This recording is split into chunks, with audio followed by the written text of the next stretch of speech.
Oi, bom dia, boa tarde, boa noite. Está no ar a primeira edição do Pra Bom Entendedor, uma produção do Gabinete do Amor.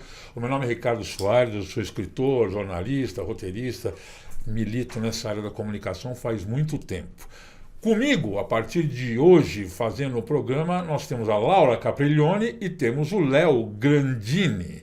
E eu vou pedir para a Laura se apresentar primeiro. Ladies first, Laura, como vai? Bom, é uma honra estar aqui com você, uma honra estar aqui com o Grandino, uma honra estar com vocês que estão assistindo a gente.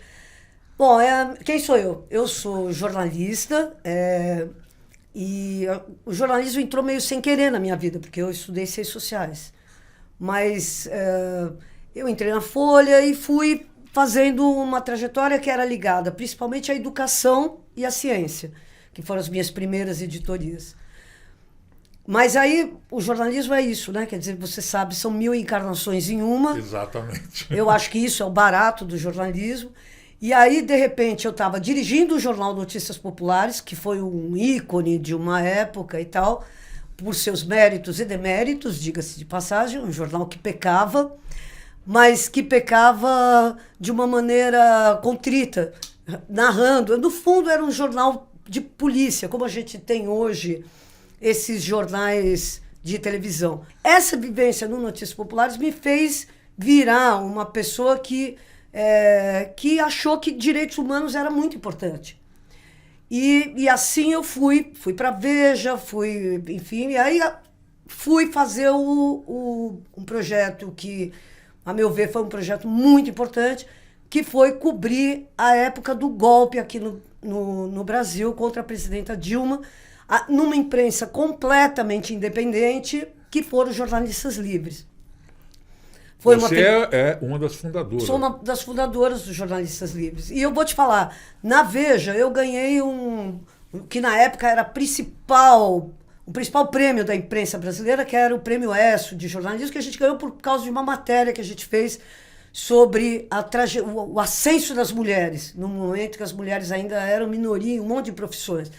E fizemos esse trabalho sobre as mulheres. Mas, enfim, aí eu ganhei esse prêmio. Mas, mais do que esse prêmio, me encheu de orgulho ver o crescimento dos jornalistas livres numa época que a imprensa estava amordaçada, que a imprensa estava calada ou que estava mentindo loucamente. Então, os jornalistas livres me trouxeram até aqui. Eu estou aqui e nessa condição eu fiquei muito próxima do Boulos, ocupando, participando de um programa junto com ele chamado Havana Connection, que foi muito legal, enfim.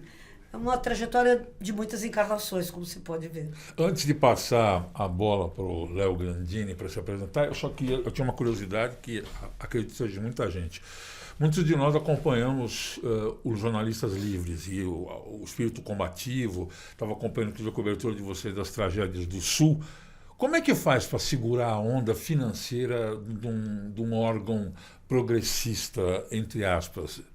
Olha, eu tenho que dizer para você que você fez a pergunta para a pessoa mais errada do mundo, porque nós nunca seguramos a onda financeira.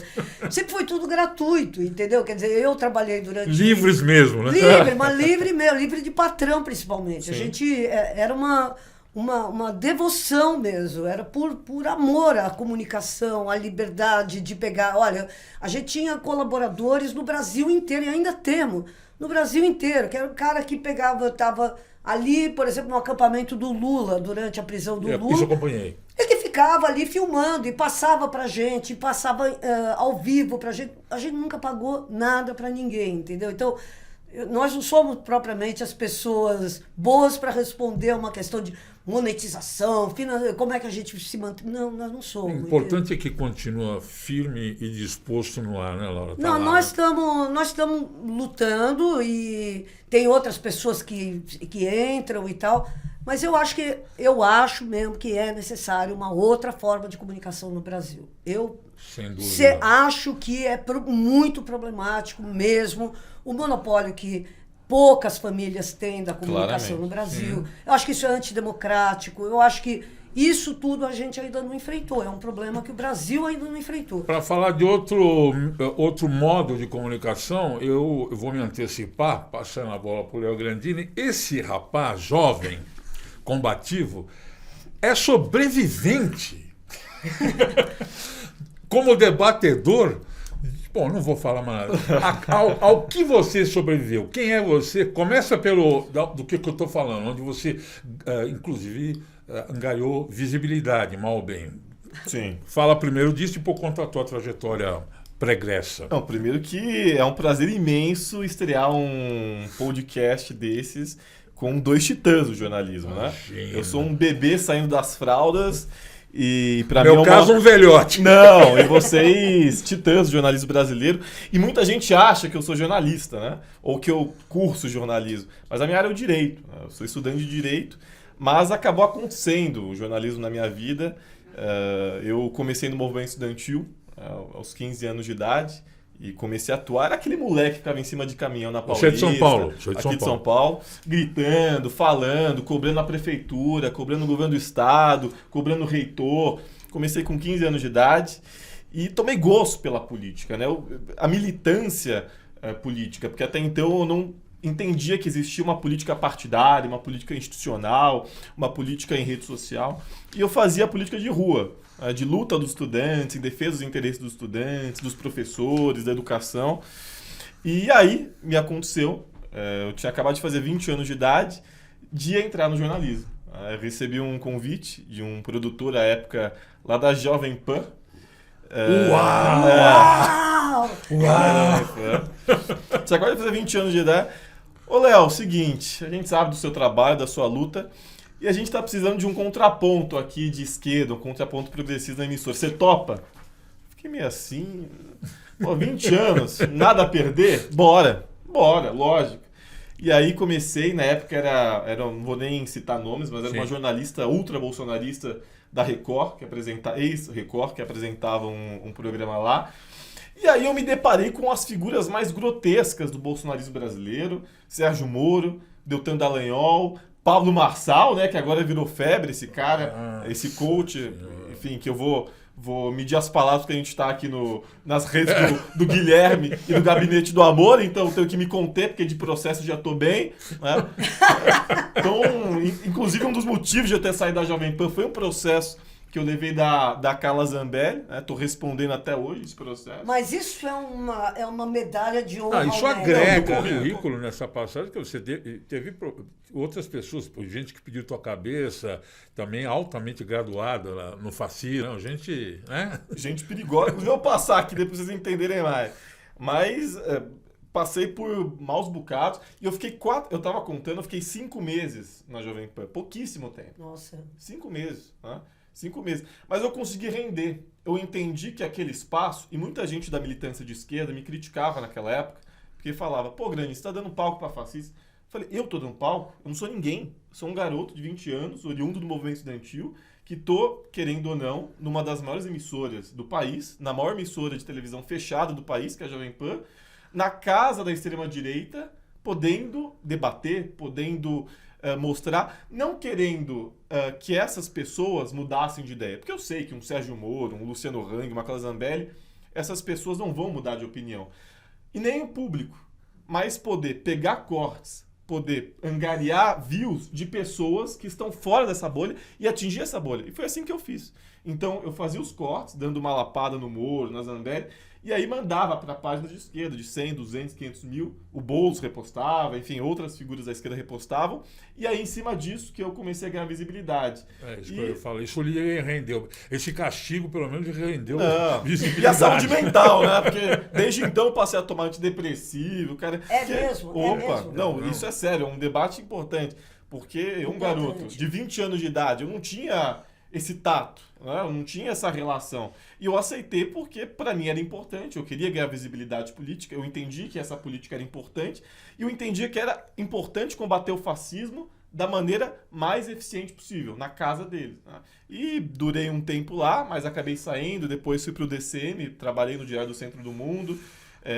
Fiz participações do Brasil 247, no ICL do Eduardo Moreira, inclusive gênio. Guilherme Boulos, que me convidou, inclusive, para ser pré-candidato a vereador aqui na cidade pelo PSOL, e vamos trabalhar para que a gente consiga, ao menos, derrotar esse protótipo de incompetência e extrema-direita aqui em São Paulo. Então, por falar em incompetência, né, vamos à nossa primeira notícia. E antes, por favor, Rogério, desculpa de Laura... te atrapalhar, mas queria aqui divulgar o Instagram da nossa querida Laura Capriglione. Quem quiser seguir no Instagram, por favor, vá lá. O meu, aí esse rapaz feio, que segundo aqui os meus colegas de mesa, é um pastor evangélico, mas não, apesar de ter respeito por muitas figuras evangélicas, quem quiser dar um...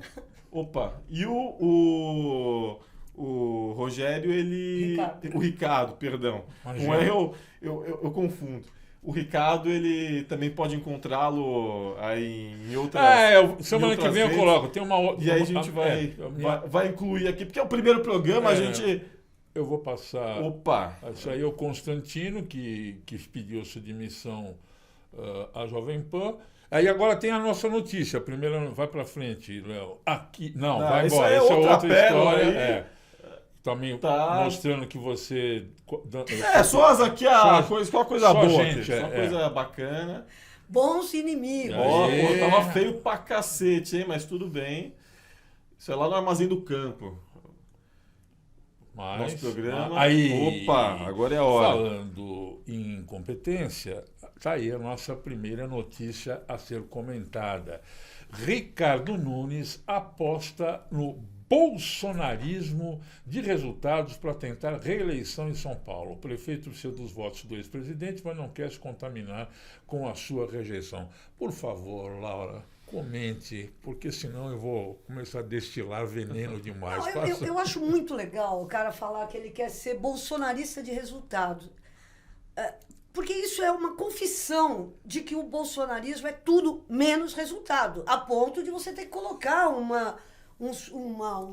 adjetivo aí, porque senão as pessoas vão falar, vai vir aquele cara que não faz nada, que só fica fazendo palhaçada na internet, comendo pão e jogando os farelos, sujando a mesa, aquele cara que fica babando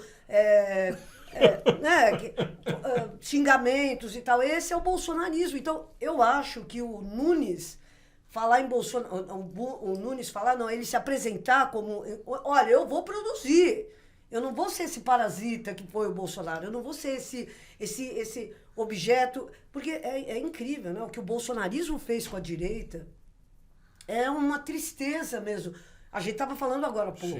Sim. O Brasil teve grandes pensadores de direita, né? Nós estamos falando do Milor, Paulo Francis, né? Tristão de Ataíde, Gustavo Corsão, puxa vida, Roberto Campos, Mário Simons, olha, um monte, né?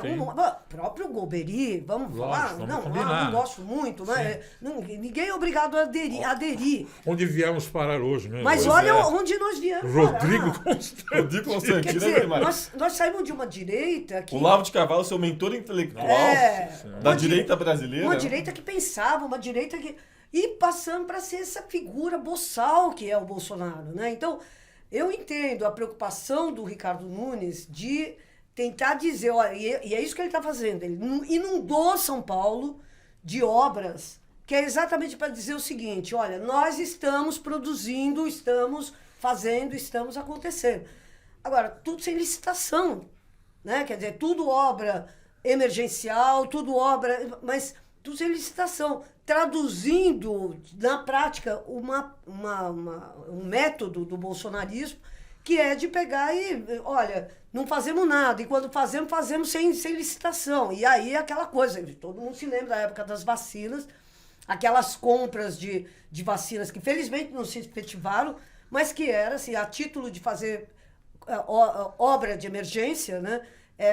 Autorizava o aumento dos preços. E aí as pessoas, de maneira muito apropriada, pegaram e olharam o que o Bolsonaro fez durante os 4 anos e negaram a ele, a maioria do povo brasileiro negou a ele um novo mandato.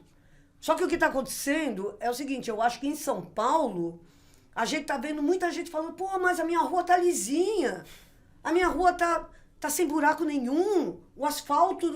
Quantos anos o Ricardo Nunes ficou sem fazer uma obra? Então, ele é muito parecido, sim, com o Bolsonaro. Ele está fazendo isso agora, na véspera da eleição, que é exatamente para induzir o leitor, que não, o eleitor, que não está tão enfronhado na política, a falar, puxa vida, vou votar nesse cara, entendeu? Mas muito cuidado. Então, eu acho que o bolsonarismo de resultado, não, ele é o mesmo bolsonarismo sem resultado. Nós, mais veteranos, Laura, haveremos de lembrar de um personagem que era veiculado na imprensa pelo Péricles, o Amigo da Onça. E aí, outro dia eu vi a carinha do Amigo da Onça, é a própria cara do Ricardo Nunes. Puxa. E isso está no ar, né? Porque eu tive essa aí e descobri que o Chico Sá, o Bob Fernandes já veicularam essa semelhança. A cara? Além da cara, o método, né? O tipo, o Amigo da Onça é o Ricardo Nunes. Com certeza. Informe-se sobre o Amigo da Onça. Léo, eu queria que você comentasse esse bolsonarismo de resultados também, por favor. Não, assim, Ricardo, acho que é um pouco do que a Laura falou, inclusive do que você comentou. O Ricardo Nunes ainda tem um agravante. Porque, além de ser bolsonarista, ele é péssimo. Ele é péssimo em oratória, ele é péssimo em termos de, é uma figura pífia, de debate público. E ele não tem um público. Não tem um cara que fala, pô, eu sou Ricardo Nunes, eu sou nunista, eu vou votar no Nunes. Não, ele é tão ruim, ele tem um telhado de vidro tão delicado, envolvendo boletim de ocorrência de agressão contra a mulher, né? Envolvendo licitações fraudulentas aqui na cidade de São Paulo, envolvendo agora um crime de responsabilidade cometido, que inclusive o Partido dos Trabalhadores vai entrar no Supremo Tribunal Federal para poder garantir a inelegibilidade dele, por ter não cumprido, que a gente vai tratar disso também, não ter cumprido pelo menos 25% do que a Constituição Federal exige para ser gasto em educação na cidade de São Paulo. Falaremos disso em seguida. Portanto, é um inimigo da educação, assim como o Tarcísio é um inimigo da educação. E a gente viu isso agora recentemente, querendo cortar o orçamento da Unicamp, da USP, de universidades públicas aqui em São Paulo. Então, essas pessoas são inimigos da educação. E o Nunes tem esse agravante. E muito do que a Laura comentou.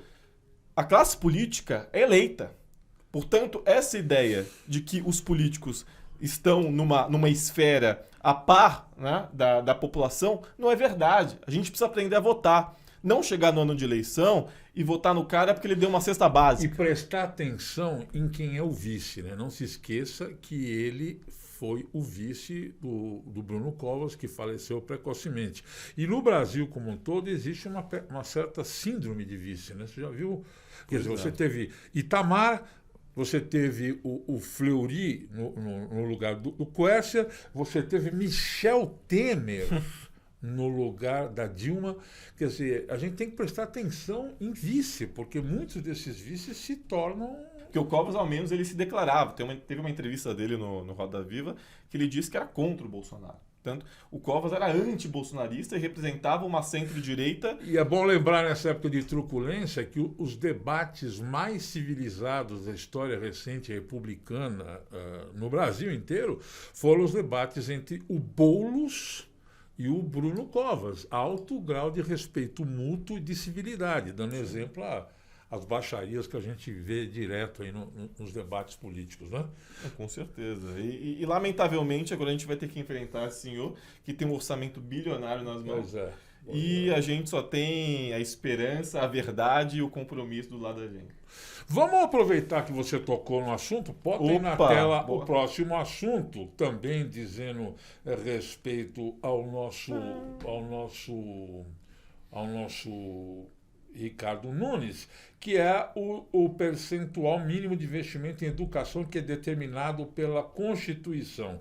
Começa você, que você estava falando, Léo. Fala a respeito disso, por favor.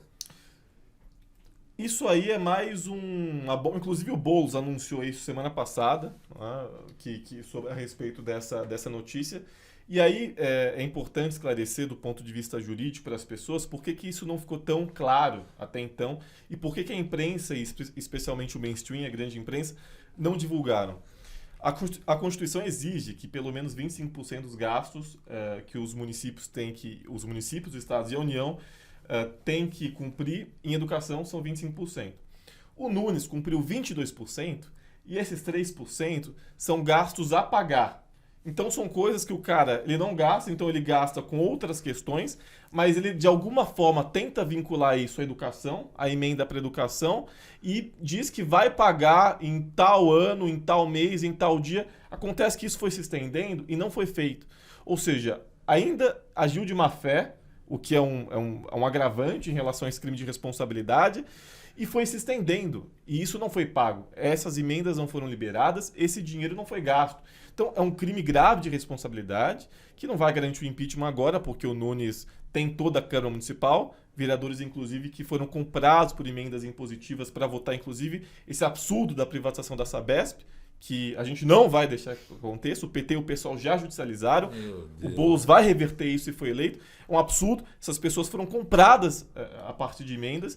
E o Nunes não está nem aí, né? Então gasta, faz isso, aquilo. Só que a gente tem um jurídico muito bom e a gente percebeu essa falha aí no orçamento público. E o Nunes tem que responder por isso e pode ficar e deve ficar inelegível e não concorrer, inclusive agora, nessas eleições, porque é um crime grave e que a gente não pode deixar que aconteça. Eu vou aproveitar o que você está falando, nós estamos falando aqui. Laura, a gente estava falando ali no cafezinho e eu queria que você, além desse comentário sobre o gasto com a educação, da precariedade dos professores e educadores da rede municipal. Você estava ali contando, por favor, repete para a gente aqui no ar o que a gente estava conversando lá fora. Eu estava falando quanto criminoso que é uma coisa dessa de você segurar os gastos da educação, os gastos municipais com a educação. Porque você está lidando com a vida na sua fase mais tenra. A escola municipal, ela cuida das criancinhas. Ela cuida daqueles botões de flor que, se forem regados agora, puxa vida, você tem a possibilidade de ter uma geração inteira. Olha só o que a Marta fez nos céus.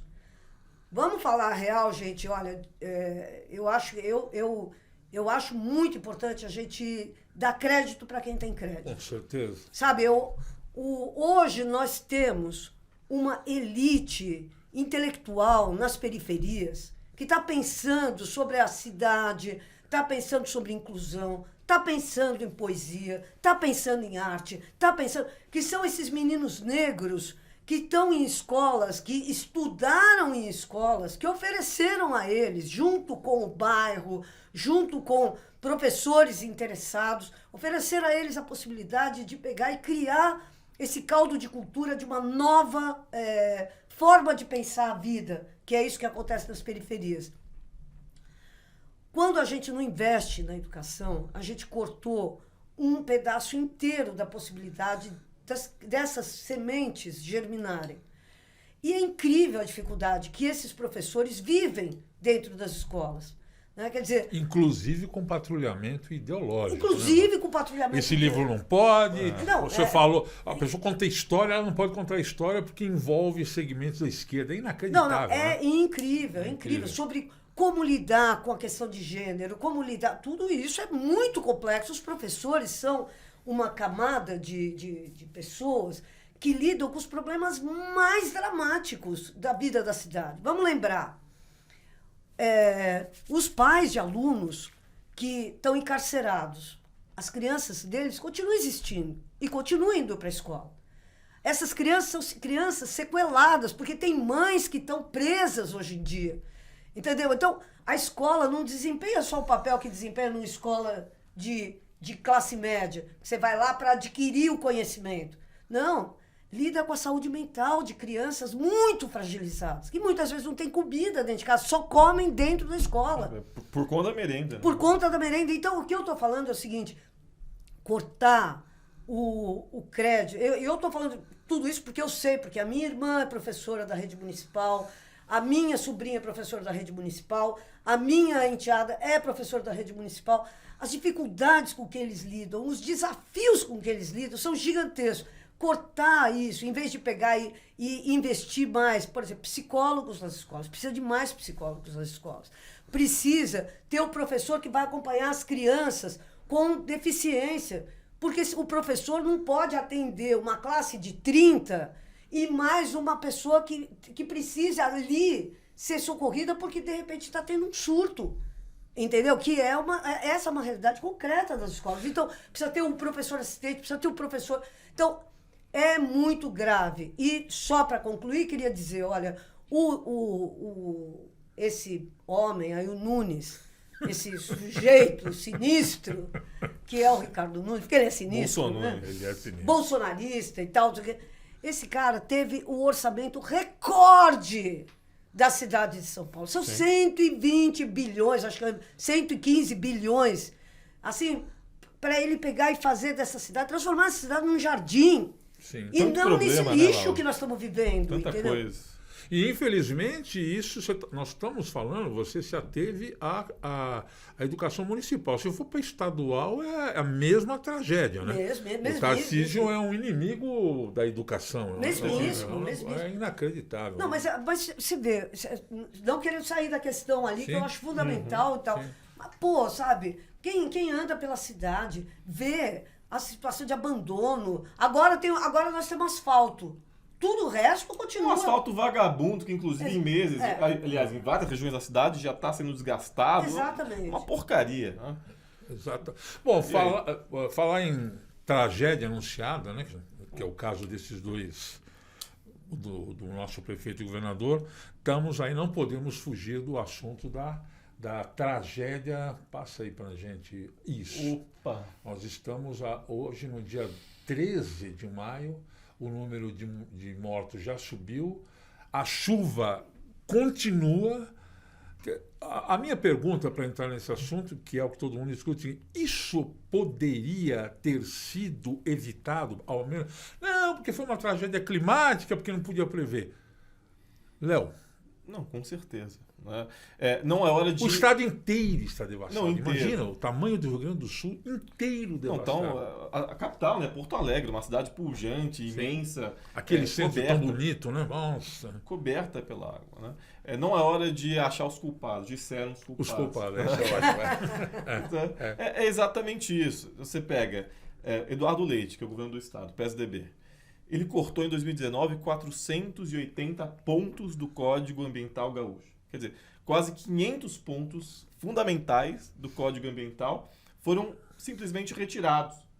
Pontos esses que foram criticados por ambientalistas e técnicos da época. E, mesmo assim, não foi ouvido. Outras tantas questões. Flexibilizar áreas de terras importantes, públicas, para grileiros, para fazendeiros. Né? Não haver uma política correta para combate de enchente. E aí, entrando no caso do prefeito de Porto Alegre, o Sebastião Melo, do MDB, simplesmente zerou os gastos para combate de enchente na cidade de Porto Alegre. Então, não é que... não, porque não tem como combater desastres naturais, não tem como prever... Furacão é um desastre natural. Agora, chuva, enchente, isso tudo tem como pelo menos minimizar, como mitigar. Isso não foi feito. As políticas públicas corretas para essa mitigação não foram realizadas. E passado tudo isso, inclusive eu, Leonardo Grandin e outras pessoas vão protocolar uma denúncia contra o Eduardo Leite e o Sebastião Melo, porque foi cometido um crime muito grave no Rio Grande do Sul, e não simplesmente um evento climático que aconteceu. Não é assim que funciona. E essas pessoas têm que ser responsabilizadas. E sabe o que eu estava pensando, Laura? O Sebastião que ganhou da Manuela Dávila, né? O que você acha? Tudo bem, hipotético, mas aqui a gente está agregando ao grande coro de descontentes, né? O que teria feito a Manuela? Eu fico imaginando que a Manuela, no lugar desse sujeito, teria feito, né? Então, gente, nós vamos entrar numa fase de eleição. É para reforçar o que você falou, tem que saber quem vota, né? Exatamente. Pô, olha só, o cara zerou. Não, isso que ele fez é uma coisa incrível. Ele zerou qualquer investimento em obra anti-enchente em Porto Alegre, sendo que... O Sebastião, né? O Sebastião. Sim. Reforçando o que o meu querido Léo falou. Então, ele zerou. Não, mas zerou. Eu moro em Campos de Jordão, entendeu? É uma região íngreme. A água que cai lá em cima vai cair, tem que só dar uma segurada nas encostas, mas se elas... Não, gente, Porto Alegre é um lugar plano. Fica rodeado ali, de água. rodeado de água por todos os lados. Já sofreu problemas, porque Porto Alegre é protegida inteira por comportas. Essas comportas não foram colocadas lá pela ditadura militar, porque falou assim, vamos gastar dinheiro com comportas. Não, porque isso foi instalado na época da ditadura. Nos anos 70. Nos anos 70. Então, só que o Sebastião pegou e falou, para que precisa manter as comportas? Não precisa manter comporta. Então, zero investimento. Comporta, só para quem não sabe, é aquele negócio que você põe na frente do curso do rio para barrar o avanço das águas. Para usar o vulgo, estavam todas zoadas. Né? Todas as comportas travadas, sem... Bom, fora que aconteceu uma coisa incrível, quer dizer, quando mais a cidade precisou das bombas, né, para pegar a água que tinha invadido e jogar para fora da cidade, nessa hora, Porto Alegre teve que desligar todas as bombas, porque todas essas bombas, que era para bombear a água e jogar para fora, todas essas bombas estavam queimadas ou em vias de ser queimadas. Quer dizer, então, todo mundo sabia que precisava dessas obras, tanto que a ditadura fez lá atrás, depois de uma inundação gigantesca, que foi a de 1941. Não é que aconteceu agora. Já tinha acontecido, aconteceu em 1941, e aconteceu há 6 meses.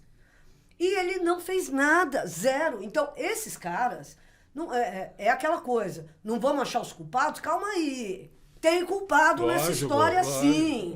E o culpado nessa história é quem pegou e se recusou a ver todos os avisos. A última inundação foi há 6 meses, gente. Quer dizer, foi dado um aviso, a natureza veio e falou assim, opa, gente, é grave, gente, a natureza há 6 meses, não é 41, você teve uma sequência ali a justificar as obras, mas há 6 meses os caras veio a natureza e deu um avisozinho. E eles, de novo, tamparam os olhos, o ouvido, tudo e falaram... é o que você falou, não é uma questão de responsabilizar vítimas. Mas, se o eleitor de Porto Alegre tivesse escolhido a outra candidata, não teria, talvez, evitado a tragédia, mas teria minimizado em muitos pontos. Duvido que a Manuela não tivesse feito nada. Bom, primeiro que a Manuela tem, porque o problema é o seguinte, toda essa turma da direita... Estamos aqui com um especialista no assunto. Antes fosse. Não, especialista... Um sobrevivente. Especialista é você. Não, eu sou especialista porque ele fez um estudo antropológico lá de dentro, né? Ele viu a coisa, viu as feras. A lógica dos caras, né? Mas ilógica, né? Muita hipocrisia. Muita hipocrisia. Mas vamos lembrar, eles sempre negaram a tragédia climática. Sempre negaram. O Luiz Carlos Reins, o senador... Não. Continua afirmando que isso é uma balela. Não existe tragédia climática, não existe nada disso. Então, como não existe, não precisa fazer nada. Entendeu? A Manuela, o Boulos, essa tradição de pessoas que estudam firmemente as coisas, entendeu? Não é que... A Marta, por exemplo, a Marta é uma estudiosa do tema da cidade. O Boulos é um estudioso do tema da cidade. Sabe onde é que são os gargalos e tal. Então, agora, eles não... Como eles não têm compromisso nenhum com a verdade, pelo contrário, eles são os maiores espalhadores de fake news, é só ver o que está acontecendo com o Nicolas hoje, né? Nossa, que está confusão. Esse protótipo. Esse protótipo que chegou, está espalhando, é uma usina de fake news. Então, esses caras, como eles não têm compromisso nenhum com a verdade, eles ficam tentando levar com a barriga até onde der. Infelizmente, não deu, né? Quer dizer, a população está sofrendo por esse desastre, esse desatino administrativo. Poderia ser muito, sim, minimizada a dor do povo gaúcho. Dentro desse tema, vale lembrar que o Boulos foi relator na Câmara dos Deputados de um projeto de lei da deputada Érica Hilton, que determina que toda a cidade adote medidas integradas de adaptação às mudanças climáticas. Que dupla esse Boulos e Érica Hilton, hein? Realmente... nós paulistas temos esse privilégio, ao menos. Não, nós temos gente muito boa, mas o Rio Grande do Sul também tem. Sim, grande. Isso é triste. A Fernanda Melchiona. O Rio Grande do Sul é um estado, inclusive, com uma história, participação importante. Eu tenho amigos gaúchos que eu fico comentando, tudo bem, a história e as suas circunstâncias. O Rio Grande do Sul é um estado de tradição combativa. Sim. Só Pô, para se. muito. Jango, o Brizola, não sei muito longe. O Getúlio, com todos os seus defeitos e qualidades. E aí está entregue a uma coisa impressionante, né? Como essa guinada, vamos dizer, Sim. de certa forma, do eleitor gaúcho Estado para a politizado, direita, Estado Estado politizado. É a força, vamos falar sério, a força dessas redes sociais que não tem compromisso nenhum com a verdade. Vamos falar a real. Sim. Né? Quer dizer, nós sabemos que o debate político poderia ser muito melhor. Ontem eu estava na missa com o Padre Júlio, lá em São Miguel, e ele falando sobre isso. Quer dizer, como é que é possível que inverdades absolutas continuem circulando nas redes sociais como se fosse opinião? Opinião é uma coisa. E se propõe alguma medida punitiva, é censura.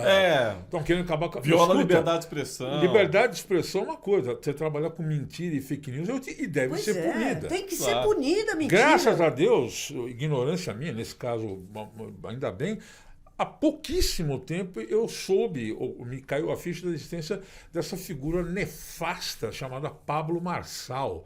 Aí eu fui ver o tamanho da rede desse cara, a quantidade de tolice que esse sujeito fala. É inacreditável que um cara desse continue propagando, como agora propagou tanto fake news em relação ao que acontece no Rio Grande do Sul. É inacreditável. Isso prolifera, né, gente? Isso prolifera, né? Sim, e querem capilarizar em cima disso, né? Ganham dinheiro em cima da desgraça alheia. Isso é de um mau caratismo tremendo.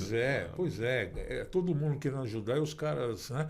Enquanto está todo mundo se ajudando, o Bolsonaro está enfiado no hospital mostrando aquela perna com erisipela dele.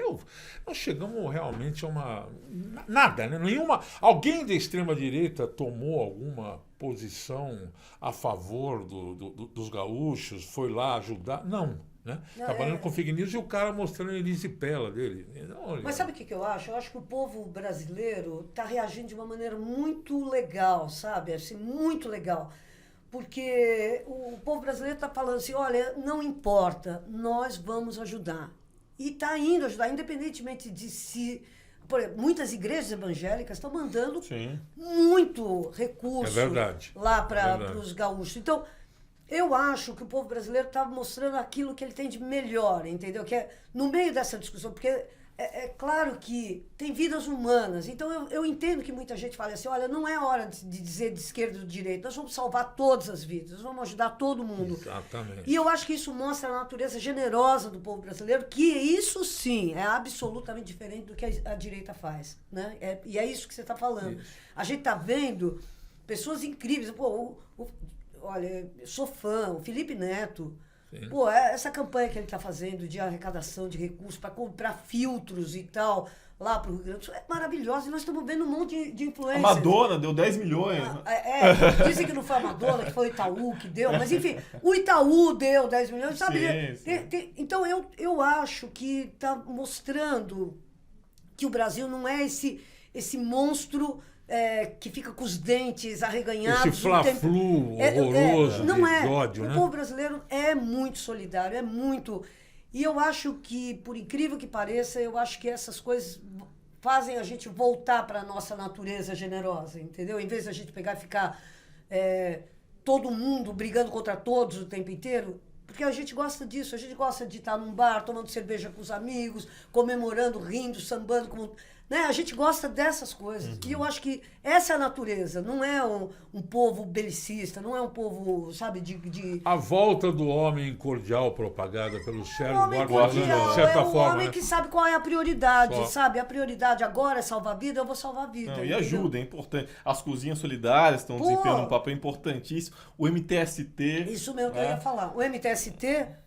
que é um movimento de onde o Boulos vem, lá do Rio Grande do Sul, está fazendo cozinhas solidárias. O MST está fazendo cozinhas solidárias. Entendeu? Porque tem gente passando fome e os caras pegaram e falaram, bom, não vamos deixar. Então, construíram cozinhas, como fizeram na época da pandemia, para pegar e distribuir alimento bom, alimento saudável, alimento da agricultura familiar para as famílias que estão sem nada. O MTST, inclusive, doou 3 milhões, mais do que o Elon Musk. E o governo do estado não agradeceu o MTST, agradeceu o Elon Musk, né? Mas cada um é cada um.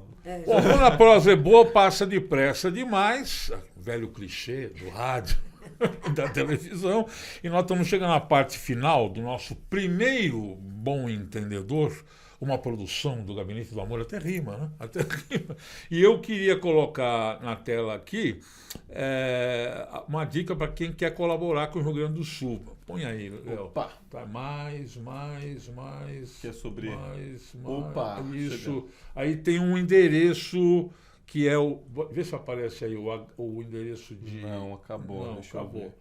Eu acho que as pessoas conseguem encontrar no site, né? Do Exatamente. Apoia-se. No Apoia-se que tá... Eu vou falar aqui que enfim, Apoia-se, né, com apoia.enchentes Rio Grande do Sul. Então, quem quiser ajudar, nós estamos aí divulgando. Então, aqui, vou me despedir do nosso primeiro para bom entendedor, como diria o Milor Fernandes, meia palavra basta. Agradecer aqui os meus companheiros Laura Caprigione e Léo Grandini e voltamos na próxima edição. Tchau.